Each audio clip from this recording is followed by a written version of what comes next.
नमस्कार दोस्तों, स्वागत है आपका हमारे ब्लॉग में। आज हम आपको लेकर चल रहे हैं उड़ीसा के खूबसूरत जिले केओंझर में। यह जगह खनिज संपदा, हरे भरे जंगलों, झरनों और आदिवासी संस्कृति के लिए मशहूर है।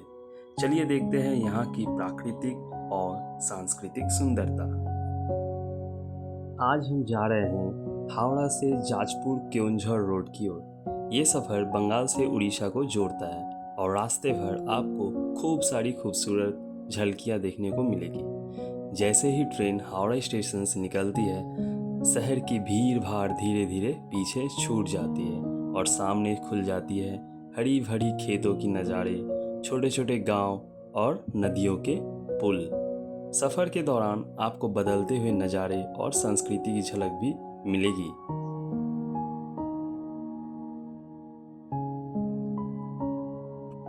और आखिरकार हम पहुंचते हैं जाजपुर केओंझर रोड, जो ऐतिहासिक स्थलों और प्राकृतिक खूबसूरती से भरा हुआ इलाका है। जाजपुर के प्राचीन मंदिर हो या केओंझर की हरियाली, यहाँ हर किसी के लिए कुछ खास है। तो आइए मेरे साथ इस सफ़र के हर पल का आनंद लीजिए। नज़ारे, लोग और रास्ते की खूबसूरती। प्लेटफॉर्म नंबर 3 पर आपको गाड़ी उतारेगी और वो जो ओवर ब्रिज दिख रहा है, बस उसी से हमें बाहर निकलना है। यहाँ से निकलकर आपको बाहर ही टैक्सी स्टैंड मिल जाएगी, जहाँ से आप एक टैक्सी बुक कर सकते हो। हमने ये स्विफ्ट डिज़ायर बुक की थी, जिसका किराया हमें पड़ा था लगभग 3000 रुपया। जाजपुर से केओंझर की जो दूरी है वो है आपका 120 किलोमीटर के लगभग। रास्ते में जाते जाते हो सके तो हम लोग एक लोकेशन भी देख लेंगे। गाड़ी में बैठते ही एक अलग ही एक्साइटमेंट है। खिड़की से बाहर दिखती हरियाली, गांव की झलक और रास्तों की ताजगी इस सफ़र को और ख़ास बना रही है। तो दोस्तों जुड़े रहिए मेरे साथ, क्योंकि सफ़र अभी शुरू हुआ है और मज़ा अभी बाकी है। तो देखते ही देखते हम पहुंच गए अपना पहला लोकेशन, जो है माँ तारिणी मंदिर। यह मंदिर न केवल उड़ीसा बल्कि पूरे भारत के श्रद्धालुओं के लिए आस्था का केंद्र है।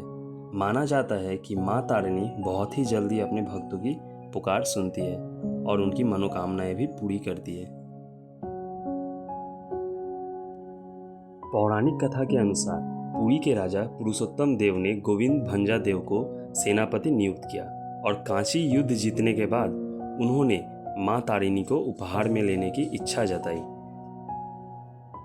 1970 में मंदिर का प्रबंध OHRE मतलब Orissa Hindu religious endowment department को सौंपा गया और 1980 में वर्तमान मंदिर का निर्माण हुआ।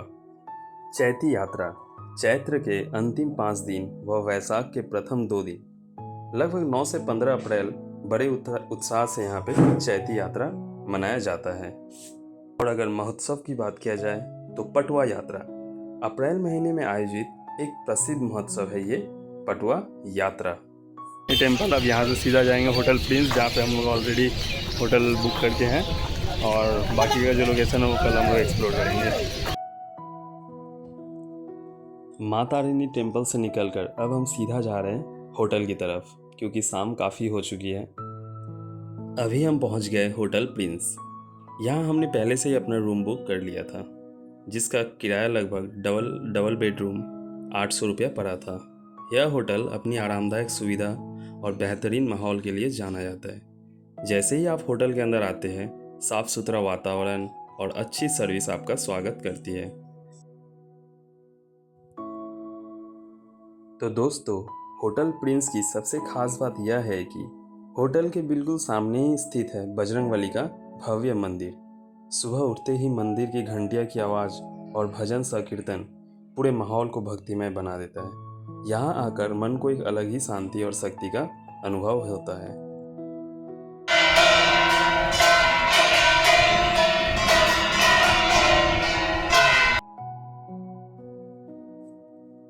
तो इस तरह हमारा डे 1 का सफ़र पूरा होता है। आज हालांकि हम लोग ज़्यादा कहीं घूम नहीं सके, सिर्फ एक ही लोकेशन गए, वो था माँ तारिणी मंदिर। लेकिन डे 2 और भी मज़ेदार होने वाला है। कल हम आपको लेकर चलेंगे नई जगहों की ओर और और भी रोचक कहानियों और नज़ारे दिखाएंगे। सो डे 1 और निकल गए अभी साइट सीन के लिए। आज 4 से 5 लोकेशन हम लोग घूमेंगे। केओंझर में लगातार बारिश हो रही थी। मौसम एकदम ठंडा और ताजगी से भरा हुआ था। इसी खूबसूरत बारिश में हम साइट सीन के लिए निकल गए। बारिश की बूंदें, चारों तरफ हरियाली और पहाड़ों से गिरते झरने इस जगह की खूबसूरती को और भी बढ़ा रहे थे। रास्तों पर चलते हुए बारिश की ठंडी हवा और कुदरत की महक एक अलग ही अनुभव देती है। सफ़र के दौरान थोड़ी देर रुककर हमने सोचा क्यों न थोड़ा नाश्ता कर लिया जाए। लंबी यात्रा में ऐसे छोटे छोटे ब्रेक न सिर्फ थकान मिटा देते हैं बल्कि सफ़र को और मज़ेदार बना देते हैं। तो दोस्तों, आखिरकार हम पहुंच गए दूसरे दिन के पहले लोकेशन कांझारी डैम पर। यहाँ पहुँचते ही आपको चारों तरफ फैली हुई हरियाली और विशाल जलाशय का अद्भुत नज़ारा देखने को मिलता है। पानी की ठंडी हवा और आसपास का शांत वातावरण मन को बेहद सुकून देता है। कांझारी डैम न सिर्फ यहाँ की खूबसूरती बढ़ाता है बल्कि स्थानीय लोगों के लिए पानी और खेती का एक अहम स्रोत भी है। बारिश के मौसम में तो इस डैम की रौनक और भी बढ़ जाती है। चारों तरफ हरे भरे पहाड़, झरनों की आवाज़ और पानी की चमक इस जगह को एकदम स्वर्ग जैसा बना देती है।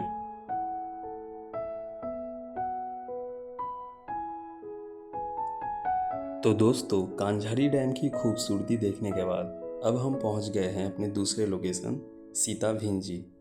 यह जगह अपनी ऐतिहासिक और धार्मिक महत्ता के लिए जानी जाती है।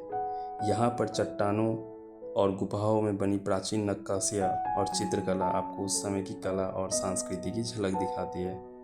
चारों तरफ फैली प्राकृतिक सुंदरता और पहाड़ों के बीच बसी यह जगह पर्यटकों के लिए एक खास आकर्षण है। यहाँ आकर ऐसा लगता है जैसे हम इतिहास के पन्नों में लौट आए हों।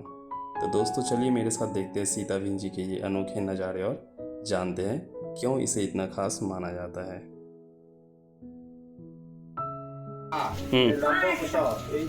कौन कौन सा लवकुश? ये नवकुश। अच्छा, वो लवकुश और सीता माँ। सीता माता। अच्छा अच्छा। ये माँ जन्म दी थी लवकुश को इधर जन्म स्थान था। कहाँ पे जन्म स्थान है? ये लवकुश संगर। लवकुश कहाँ पे? ये यहाँ पे पीछे? हाँ। कौन सा? ये जगह पे? जानते हैं भीतर कौन? अच्छा, भीतर में। अच्छा, यहाँ पे लवकुश का जन्म हुआ था। अच्छा अच्छा। ओह अच्छा, गैस यहाँ पे लवकुश का जन्म हुआ था यहीं पे, अकॉर्डिंग टू ये पंडित जी ने यही बताया। और यहाँ पे है उनका लिंग और सीता माँ जो बड़ा वाला सीता माता, ये लवकुश। ये जो है लवकुश जी का यहाँ पे जन्म हुआ था और सीता माता भी यहीं पे थी। और वहाँ अभी आगे जाएंगे जहाँ पे लवकुश जी का पढ़ाई लिखा वो जो अपना पूरा शिक्षा वहाँ पे लिए थे, तो वो स्पॉट अभी मैं जाके दिखा रहा हूँ आप लोगों को। ठीक है। सीताभिंजी डेंगापासी गांव के पास स्थित है, जो केओंझर से लगभग 25 से 30 किलोमीटर दूर है। स्थानीय मान्यताओं के अनुसार यह महारानी सीता ने अपने वनवास के दौरान शरण ली थी और लवकुश को जन्म दिया था।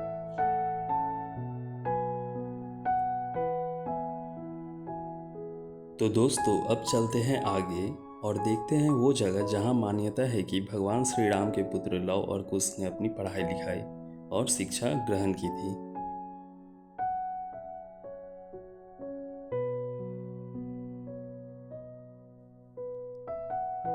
तो दोस्तों, हम पहुंच गए आज के अपने तीसरे स्पॉट पर। यही वह जगह है जहां मान्यता है कि भगवान श्री राम के पुत्र लव और कुश ने अपनी शिक्षा ग्रहण की थी।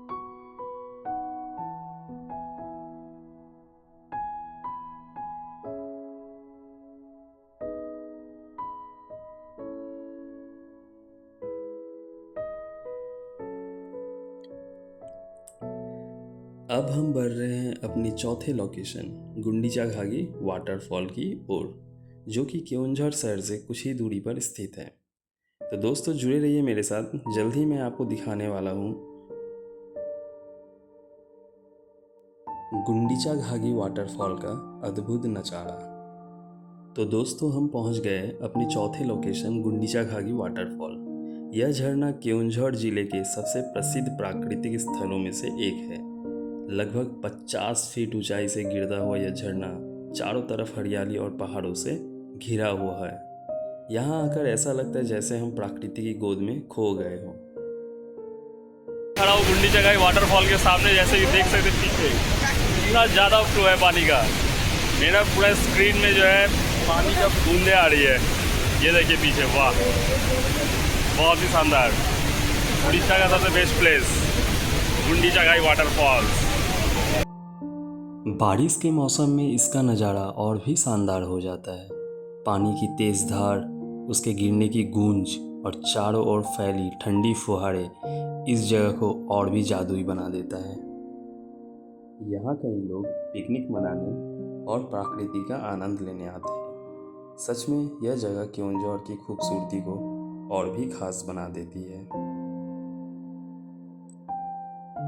अगर आप गुंडीचघागी वाटरफॉल अपने पर्सनल गाड़ी से आ रहे हैं तो ये सब जगह में आप अपने कार को पार्किंग कर सकते हैं। हमारा गाड़ी भी इधर ही कहीं पे पार्किंग किया हुआ था और इन सब दुकानों से आप तरह तरह के सामान खरीद कर यहाँ के वाटरफॉल के नज़ारा को और भी शानदार बना सकते हैं।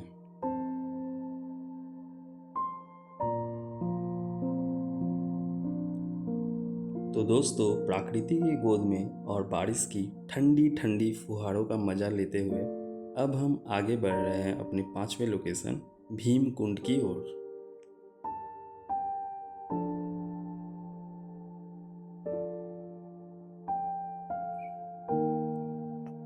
तो दोस्तों, हम पहुंच गए अपने दूसरे दिन के 5वें और आखिरी लोकेशन भीम कुंड पर।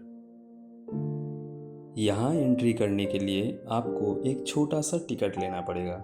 यहाँ का एंट्री चार्ज है 20 रुपया पर पर्सन।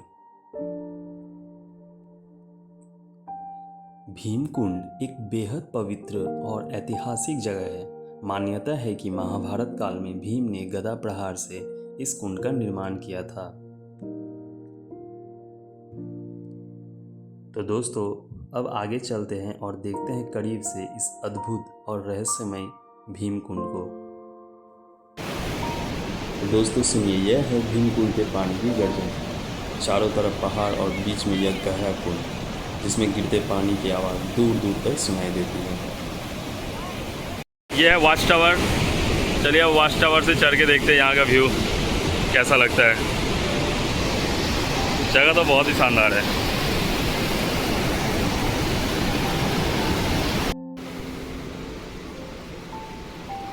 पानी की यह गर्जन हमें यह याद दिलाती है कि क्यों इस जगह को भीमकुंड कहा जाता है। मान्यता है कि महाभारत काल में भीम ने अपनी गदा से प्रहार करके यह कुंड बनाया था। शायद इसलिए आज भी यहाँ की आवाज़ और ताकत उतनी ही अद्भुत लगती है।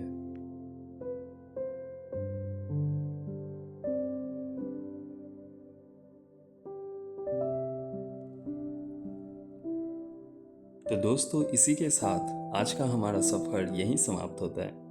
आज हमने केओंझर की कई खूबसूरत जगहों को देखा, झरने, ऐतिहासिक स्थल और पौराणिक भीमकुंड। लेकिन अभी हमारा ट्रिप ख़त्म नहीं हुआ है। कल हम चलेंगे बचे हुए 2 लोकेशन की ओर और वहीं पर हम अपना इस पूरे केओंझर ट्रिप का शानदार अंत करेंगे। गाइस, अभी आज का डे 1 का ट्रिप पूरा कंप्लीट करके अभी आए हैं। ये देखिए पीछे यहाँ हनुमान जी का मंदिर भी है। ये ठीक होटल प्रिंस, ये यहाँ पे होटल प्रिंस और ठीक इसके सामने ही है आपका हनुमान जी का मंदिर। तो अभी यहाँ शाम को कीर्तन हो रहा है। तो डे 1 का ट्रिप आज हम लोग लगभग 4 लोकेशन कवर किए। डे 1 का ट्रिप कंप्लीट करके जस्ट अभी मैं पहुँचा हूँ अपने होटल। और जो है कल दोपहर 1 बजे धौली एक्सप्रेस ट्रेन। तो कल बाकी का 2 लोकेशन में घूमूँगा। एक क्या बड़ा घाघरा और खाना घाघरा, ये 2 लोकेशन करके फिर उधर से डायरेक्ट निकल जाएंगे आपका जाजपुर केओंझर रोड। गैस, तो आज है डे 3 हमारा। तो ये देखिए पीछे हमारा गाड़ी आ चुका है। आज रिटर्निंग का दिन है तो आज हम लोग 2 लोकेशन घूमेंगे, शाना घाघरा और बड़ा घाघरा। फिर वो 2 लोकेशन कवर करके हम लोग सीधा चले जाएंगे जाजपुर केओंझर रोड। हमारा ट्रेन है दोपहर का 1 बजे। फिर वहाँ से हम लोग ट्रेन लेके निकल जाएंगे हावड़ा की तरफ, सॉरी सातरागाछी की तरफ।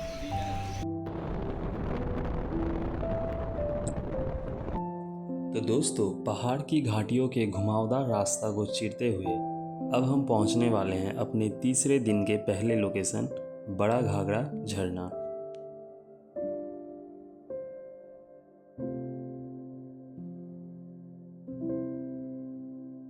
तो गाइस डे 3 का आज है ये फर्स्ट लोकेशन बड़ा घाघरा वाटरफॉल, बड़ा घाघरा डैम। मतलब इस तरफ है आपका डैम और इस तरफ आपका वाटरफॉल। मतलब कि हमें इधर जाना और यही है आपका यहाँ पे पार्किंग एरिया। आप अगर गाड़ी से आ रहे हो तो यहाँ पे आप पार्क कर सकते हो, गाड़ी से या बाइक से। बाइक से शायद थोड़ा आगे भी जाए, बट 4 व्हीलर को जो है यहीं पे पार्किंग करना पड़ेगा। चलिए अब देखते हैं। यहाँ से मुझे काफ़ी आवाज़ सुनने को मिल रहा है वाटर फ्लो का। चलिए अब आगे चल के देखते हैं। साउंड से नहीं है, पानी का साउंड।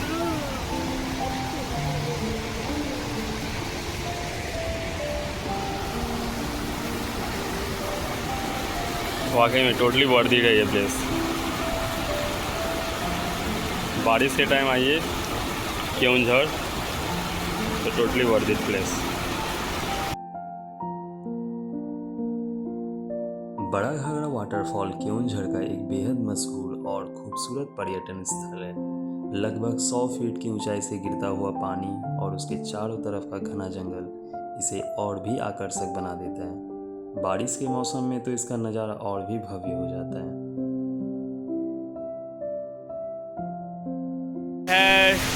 बड़ा घाघरा वाटरफॉल, अभी मैं खड़ा हूँ ठीक वाटरफॉल के सामने और ये नज़ारा आपको सिर्फ मिलेगा बारिश के टाइम। अगर आप बारिश में आ रहे हो तो ये लोकेशन पर ज़रूर आना। ये देखिए बहुत ही fine. Yes, totally perfect weekend. अगर आप कोलकाता से आ रहे हो, अगर हाथ में आपके पास 2 से 3 दिन का भी छुट्टी है तो Keonjhar is a perfect destination. बहुत ही शानदार। ये देखिए, यहाँ मुझे तो यहाँ से जाने का मन ही नहीं कर रहा है। ट्रूली सही, मुझे यहाँ से जाने का बिल्कुल मन नहीं कर रहा है। मन कर रहा है यहीं पे बस बैठे रहे। मतलब यहाँ पे जितना भी आप टाइम दो, पूरा का पूरा ही टाइम कम है। जितना भी आप टाइम दो, क्या शानदार ही फॉल्स है। बड़ा घाघरा देखने के बाद अब हम पहुंच गए साना घाघरा। साना घाघरा न सिर्फ पिकनिक स्पॉट के तौर पर मशहूर है, बल्कि यहाँ का शांत वातावरण और प्रकृति का नज़ारा हर किसी को अपनी ओर खींच लेता है। यहाँ पर स्थानीय लोग और सैलानी दिन भर बैठकर पानी की आवाज़ सुनकर और ठंडी हवा का आनंद उठाते हैं।